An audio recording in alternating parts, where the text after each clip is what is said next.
नमस्कार दोस्तों, macro economics MCQ part 4 में आप सभी का हार्दिक स्वागत है। आज हम इन्वेस्टमेंट से संबंधित विभिन्न मल्टीपल चॉइस के जो क्वेश्चंस हैं उनको हल करेंगे।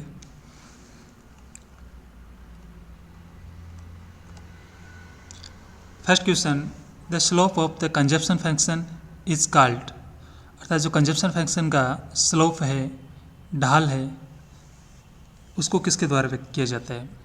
A MPC, B MPS, C APC और D EPS। MPC means marginal propensity to consume होता है, सीमांत उपभोग प्रवृत्ति होती है उपभोग की। MPS marginal propensity to saving अर्थात बचत की सीमांत प्रवृत्ति होती है। APC average propensity to consume औसत उपभोग प्रवृत्ति होती है। और APS average propensity to saving अर्थात औसत बचत प्रवृत्ति होती है। और जो कंजप्शन फंक्शन होता है वो C equal to A plus BY। तो यहाँ पर जो B है वो MPC को इंडिकेट करती है, जो कि स्लोप या ढाल को बताती है। तो इसमें राइट आंसर है वो A MPC। MPC is right answer. Next question है, इन ए क्लोज्ड इकोनॉमी अर्थात बंद अर्थव्यवस्था में द वैल्यू ऑफ मल्टीप्लायर, गुणक का मूल्य कैलकुलेट करना है हमें। व्हेन MPC इज 0.90 अर्थात MPC सीमांत उपभोग प्रवृत्ति की जो मूल्य है वो 0.90 दिया गया है, अर्थात B का जो वैल्यू है यहाँ पर जो होता है वो 0.90 है। हमें ज्ञात करना है मल्टीप्लायर। मल्टीप्लायर ज्ञात करने के लिए जो फॉर्मूला है K equal to 1/1 minus MPC। तो यहाँ हम इसको सरल करेंगे तो 1/1 माइनस 0.90, तो ये हो जाएगा यहाँ पर 1/0.10 और 1 में यदि 0.10 से हम डिवाइड करेंगे तो मिलेगा 10। तो इसमें जो राइट आंसर होगा वो C 10, अर्थात जो निवेश गुणक का जो मूल्य है वो 10 मिलेगा, क्योंकि 1/1 माइनस MPC गुण ज्ञात करने का फॉर्मूला होता है और MPC की जो वैल्यू हमें दी हुई है क्वेश्चन में 0.90 है।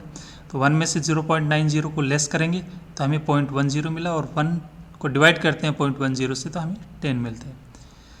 तो right answer is 10। Next question है, रेशियो ऑफ कंजप्शन एक्सपेंडिचर। यहाँ पर पूछा गया रेशियो किसका है? Consumption expenditure to any particular level of income, आय के किसी भी स्तर पर।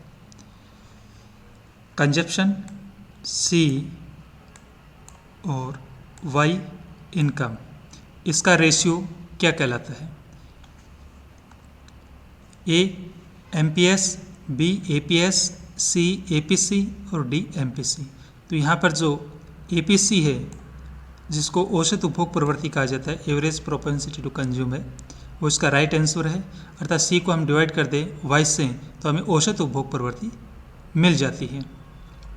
और यदि हम इसके साथ में डेल्टा लगाएं, डेल्टा जो कि परिवर्तन को बताता है, साथ में यदि डेल्टा को लगा देते हैं तो अब ये जो फॉर्मूला हो जाता है वो किसका? MPC का हो जाता है, अर्थात सीमांत उपभोग प्रवृत्ति है जो इनमें परिवर्तन को इंडिकेट करती है। और C के स्थान पर यदि हम S कर देते हैं केवल S/Y तो वो APS हो जाता है और delta S divided by delta Y तो वो MPS हो जाता है। तो यहाँ पर राइट आंसर है वो C APC।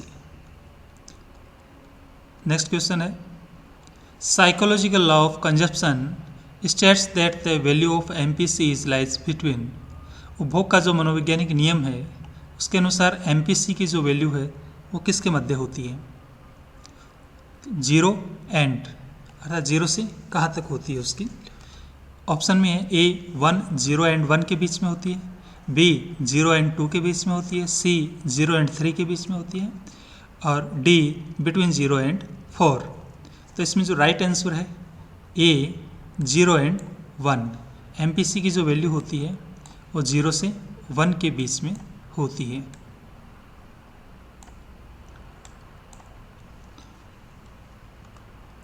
नेक्स्ट क्वेश्चन है, यहाँ पर इसको आप ये कर लीजिएगा। Net investment is also known as, अर्थात शुद्ध जो निवेश है उसको जाना जाता है A depreciation, B induced investment, C autonomous investment और डी कैपिटल फॉर्मेशन। तो जो कैपिटल फॉर्मेशन होता है, पूंजी निर्माण होता है, उसको नेट इन्वेस्टमेंट के नाम से जाना जाता है, क्योंकि इन्वेस्टमेंट में से यदि हम डेप्रिसिएशन को लेस कर देते हैं तो हमें कैपिटल फॉर्मेशन मिलता है, अर्थात नेट इन्वेस्टमेंट मिल जाता है। Right answer D capital formation.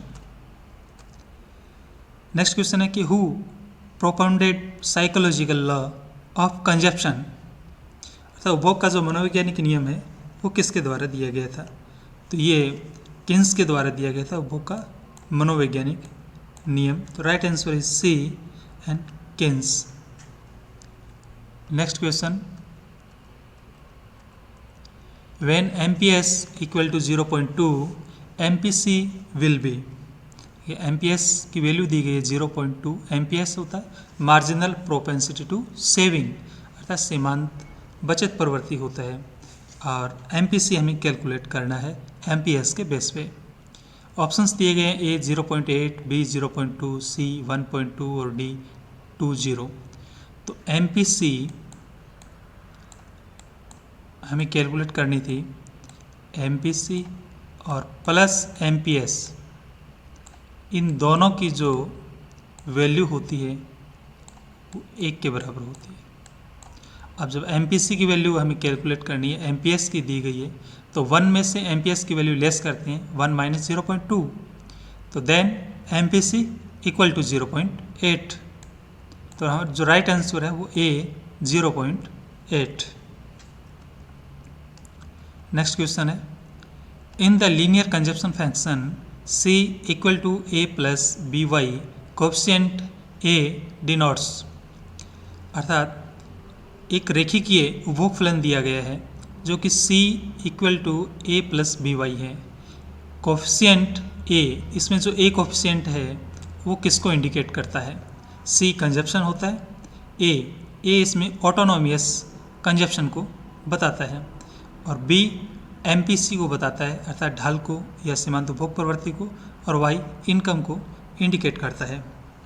तो यहाँ पर A MPC B को बताता है, B है वो MPC को इंडिकेट करता है।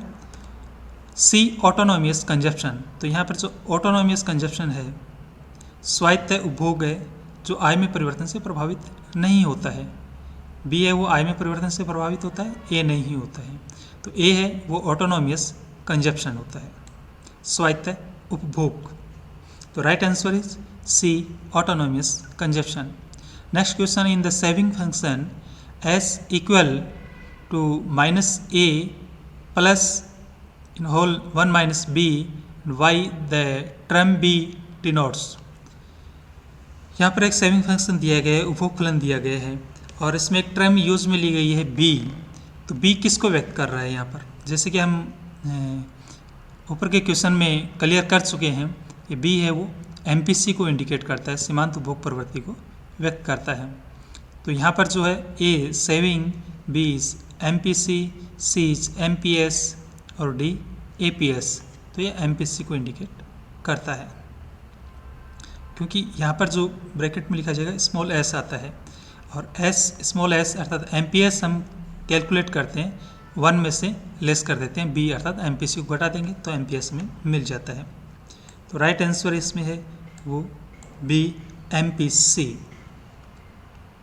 नेक्स्ट क्वेश्चन है, in the linear consumption function C equal to A plus B Y coefficient A denotes, अर्थात इसमें A है वो किसको व्यक्त करता है? तो A इसमें MPC को, A ऑटोनोमियस कंजप्शन को इंडिकेट करता है। A इस ऑटोनोमियस कंजप्शन को बताता है, लीनियर कंजप्शन फंक्शन में ए, बी एमपीसी को इंडिकेट करता है। नेक्स्ट क्वेश्चन, ऑटोनोमियस इन्वेस्टमेंट इज अर्थात स्वायत्त निवेश है।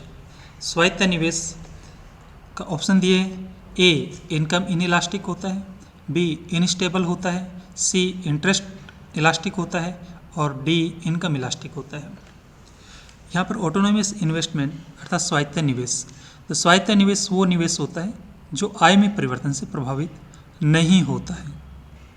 तो डी ऑप्शन इज रॉन्ग कि इनकम इलास्टिक अर्थात जो कि आय में परिवर्तन से प्रभावित होता है।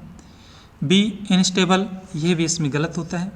और सी इज इंटरेस्ट इलास्टिक होता है, ये भी इसमें गलत है। और ए इनकम इन इलास्टिक, तो right option is a income in elastic, जो आय में परिवर्तन से प्रभावित नहीं होता है।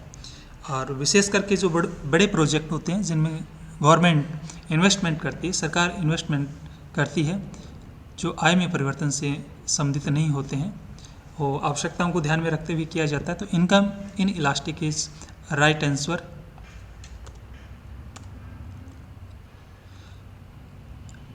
Next question, MEC for a capital good was found out to be 10% and the market rate of interest is 9%.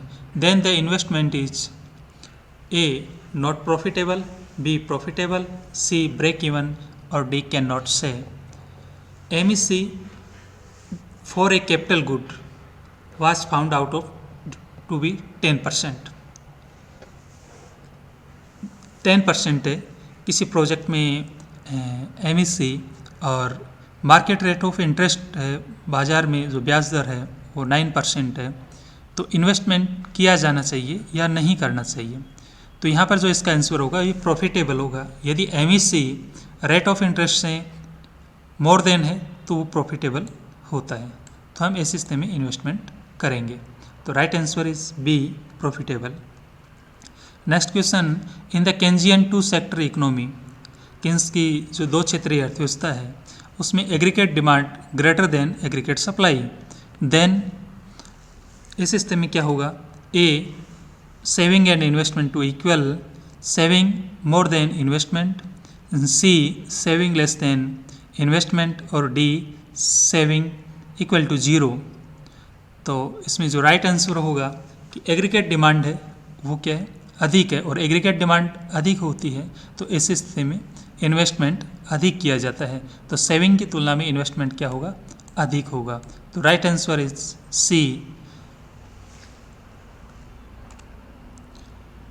Next question, value of MPC is, MPC की value होती है A more than 1, B less than 1, C 0 और D 0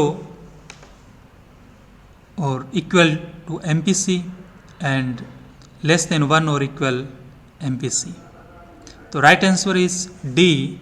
MPC की जो range होती है वो 0 से 1 की रेंज में होता है, 0 भी हो सकता है और 1 भी हो सकता है, इन दोनों के बीच में भी MPC की वैल्यू हो सकती है।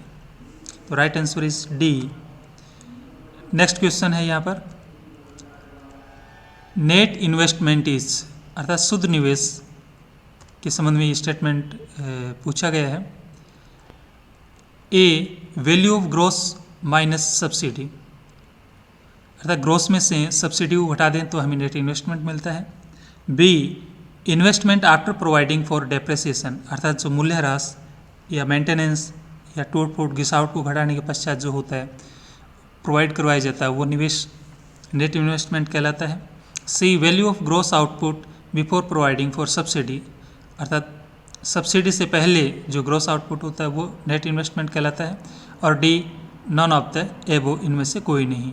तो जो राइट आंसर है इसमें B investment after providing for depreciation, अर्थात डेप्रेसिएशन को घटाने के पश्चात जो शेष होता है वो इन्वेस्टमेंट है, वो नेट इन्वेस्टमेंट कहलाता है। ये इक्वल टू कैपिटल फॉर्मेशन होता है।